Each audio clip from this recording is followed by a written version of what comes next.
नमस्कार, मैं हूं अनिल शर्मा। आज मैं आपके साथ पुर्नेटा इपॉक्सी फ्लोरिंग प्राइस का कितना खर्च आएगा उसके लिए डिस्कस करने वाला हूं। तो दोस्तों, इससे पहले जिसने भी मेरे चैनल को सब्सक्राइब नहीं किया तो प्लीज़ मेरे चैनल को सब्सक्राइब कर दें, जिससे मेरी हर एक वीडियो आप तक पहुंच सके। तो दोस्तों, चाहे वो टाइल हो, मार्बल हो, ग्रेनाइट हो या कोटा स्टोन हो या फिर कारपेट हो, इस तरह के अलग अलग आपके फ्लोरिंग के लिए अवेलेबल होते हैं।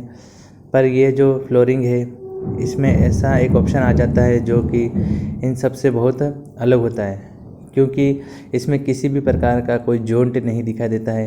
ये इतने ज़बरदस्त फ्लोरिंग होते हैं दोस्तों, जिससे कि आप अपने बाथरूम, अपने घर और फिर चाहे वो इंडस्ट्रियल स्पेस होते हैं, वहाँ पे भी इसका इस्तेमाल किया जा सकता है।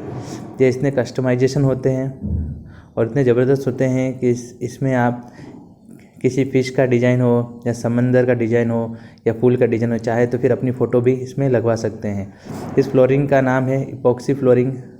तो दोस्तों, अगर हम इपॉक्सी फ्लोरिंग की बात करते हैं तो जो बाकी फ्लोरिंग होती है उनके कंपैरिजन में इसका लिंक प्रोसीजर बहुत अलग होता है।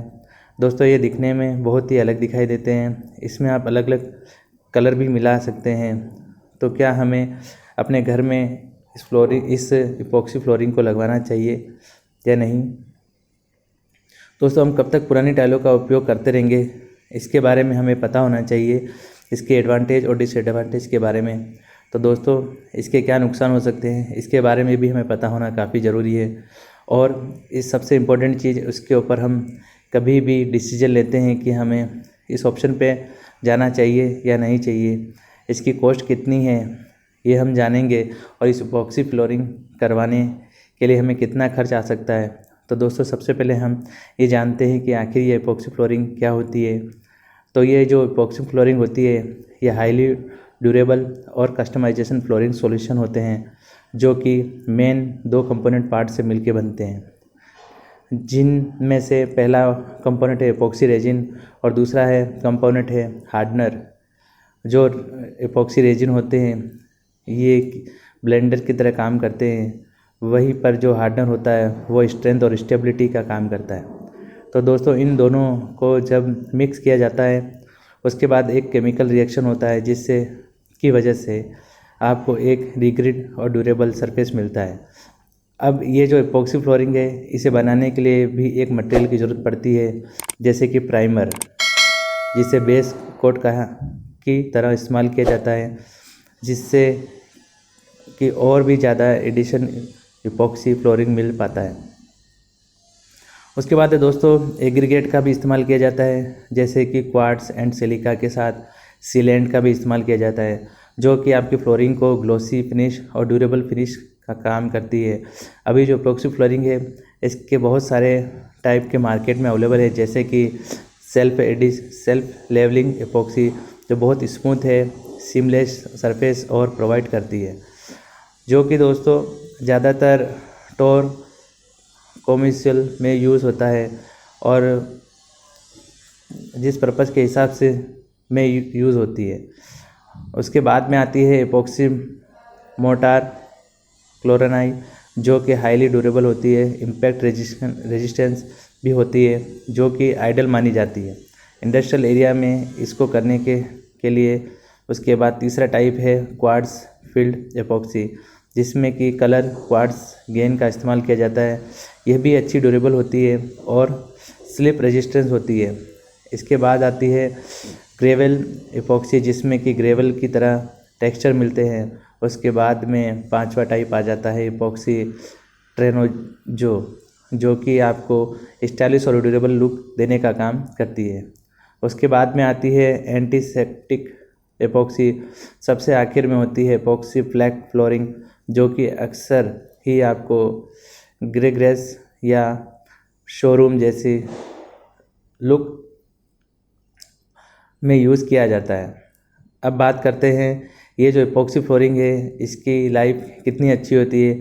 अगर आप सही तरीके से इस इपॉक्सी फ्लोरिंग को यूज़ करते हो तो इसकी अच्छी लाइफ होती है। अगर आप रेजिडेंशियल एरिया या प्रॉपर मेंटेनेंस और केयर के साथ इपॉक्सी फ्लोरिंग करते हो तो इसकी लाइफ 10 से 15 साल मान सकते हैं। तो दोस्तों वहाँ पर भी आप अगर इपॉक्सी फ्लोरिंग करते हो तो वहाँ पे 8 साल से 10 साल तक इसकी लाइफ कंसिडर कर सकते हैं, क्योंकि वहाँ पर हाई ड्यूटी एनवायरनमेंट होता है। अब बात करते हैं इपॉक्सी फ्लोरिंग इसे करवाने से क्या फ़ायदा होते हैं। तो सबसे पहला फ़ायदा ये है कि ये काफ़ी ड्यूरेबल होते हैं, इसे लगाने में कोई दिक्कत नहीं आती है। अब बात करते हैं नेक्स्ट एडवांटेज के बारे में। एस्थेटिक अपील जो कि इपॉक्सी फ्लोरिंग होते हैं, इसमें बहुत सारे टाइप के कलर मिल जाते हैं। आपको मन मुताबिक आपको ऊपर आराम से कलर दे सकते हैं। अब यहाँ पर रेगुलर कलर होते हैं, जैसे कि गोल्डन कलर हो गया, सिल्वर कलर हो गया, और भी कलर जो अलग अलग कलर में दिखाई देते हैं। उसके बाद में अगला फ़ायदा ये है कि ये जो फ्लोरिंग होते हैं दोस्तों, इसमें आपको डिज़ाइन अनलिमिटेड मिलती है। यानी कि आपके क्रिएटिविटी पर डिपेंड करता है कि आपको कौन सा डिज़ाइन चाहिए, यानी कि कस्टमाइज डिज़ाइन आप अपने हिसाब से कर सकते हैं। जैसे कि मैंने शुरुआती वक्त में कहा था कि मार्बल फिनिश हो, ग्रेनाइट फिनिश हो, या कोटा स्टोन फिनिश हो, या रेड कारपेट फिनिश हो, तो ये सब तरीके के डिज़ाइन आराम से बना सकते हैं। ये जो इपॉक्सी फ्लोरिंग होते हैं उनमें आप अलग अलग टाइप की फिनिशिंग मिल जाती है। बहुत सारे लोगों को ये लगता है कि इपॉक्सी फ्लोरिंग ये सिर्फ आपको ग्लॉसी फिनिश मिलती है, तो जी हाँ, आपको ग्लॉसी फिनिश के साथ साथ इपॉक्सी फिनिश के साथ साथ अगर आपको मैट फिनिश भी चाहिए तो ये ऑप्शन की तरफ जा सकते हैं। उसके बाद इपॉक्सी फ्लोरिंग का अगला फ़ायदा ये है कि इसमें आपको सीमलेस डिज़ाइन मिलती है। जैसा कि हम टाइल्स में देखते हैं, टाइल में एक टाइल से दूसरे टाइल को जॉइंट करते हैं तो जॉइंट दिखाई देते हैं।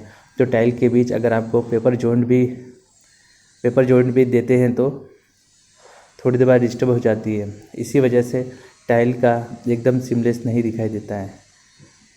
वहीं पर हम इपॉक्सी फ्लोरिंग की बात करते हैं तो आप खुद ही क्रिएट करते हो। इसमें बिना जॉइंट वाली फ्लोरिंग आपको मिलती है, जिससे आपका रूम काफ़ी बड़ा और अच्छा दिखाई देता है। इपॉक्सी फ्लोरिंग होती है वो नॉन पर्पस होती है। इसमें क्लीन करना या मेंटेन रखना काफ़ी आसान होता है। इसके ऊपर कोई दाग धब्बे भी नहीं लगते, और लगते हैं तो फिर भी छूट जाते हैं। इसे आसानी इसके साथ क्लीन किया जा सकता है। इसके बाद इसका अगला फ़ायदा ये है कि यह मॉइस्चराइज और स्ट्रेंथ रेजिस्टेंस होते हैं। इसी वजह से जहाँ पर ज़्यादा नमी वाली जगहों पर यह आसानी से लगाया जा सकता है। ये जो इपॉक्सी फ्लोरिंग है दोस्तों, इसके कुछ डिसएडवांटेज हैं। तो पहला इसका डिसएडवांटेज यह है कि आपको इसका इंस्टॉलेशन करना है तब से ज़रूर ध्यान रखना चाहिए कि हमेशा एक्सपर्ट ही कारीगर यूज़ करें। उनसे ही आपको ये फ्लोरिंग का काम करवाना चाहिए। आपको अच्छे रिजल्ट मिल सकते हैं। तो दोस्तों, आपको हाईली स्किल लेबर की ज़रूरत पड़ती है। आप जब भी कुछ जगह पर देखते हैं, बाथरूम हो गया के अंदर एपॉक्सी फ्लोरिंग किया जाता है, तो जहाँ पर नेचुरल डिज़ाइन का इस्तेमाल किया जाता है, जैसे कि ये अच्छी दिख सके। और जो एपॉक्सी होती है ये काफ़ी स्मूथ होती है, इसी वजह से ये स्लिपरी हो जाती है। अगर अपने बाथरूम जैसी जगह पर इसे लगवा दिया जहाँ आपको फ्लोर होता है, काफ़ी स्लिपरी बन जाता है। आपके साबुन के साथ आपको शैम्पू के पानी के वजह से जिसके ऊपर स्लिप होने के चांसेस काफ़ी बढ़ जाते हैं। इसलिए इसकी इपॉक्सी फ्लोरिंग होती है ये यूवी सेंसिटिव होती है, यानी कि जहाँ पर सूरज की तेज़ धूप आती है वहाँ पे फ्लोरिंग का इस्तेमाल करते हो तो आगे चल के ख़राब हो जाती है, यानी कि इसका कलर जो है वो पीला पड़ने लगता है। इसलिए इपॉक्सी फ्लोरिंग को आउटडोर में नहीं लगाना चाहिए। जब भी इपॉक्सी फ्लोरिंग का इंस्टॉलेशन किया जाता है तो इससे जो भी गैसेस रिलीज होती है उससे बहुत ही बेकार स्मेल आती है।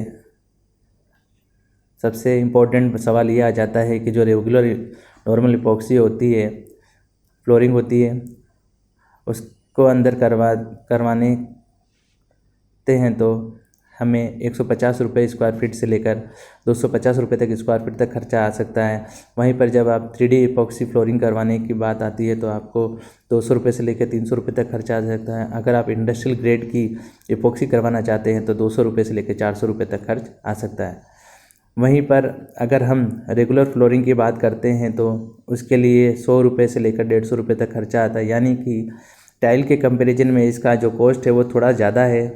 तो दोस्तों, क्या आप अपने घर के लिए इपॉक्सी फ्लोरिंग का ऑप्शन की तरफ जाना पसंद करोगे या रेगुलर टाइल्स की तरफ ही आप जाना पसंद करोगे, ये हमने आप कमेंट बॉक्स में लिख के बताइए। और अगर मेरी ये जानकारी आपको अच्छी लगी हो तो प्लीज़ मेरे चैनल को लाइक, सब्सक्राइब और कमेंट करके बताइए आपको ये वीडियो कैसी लगी। धन्यवाद।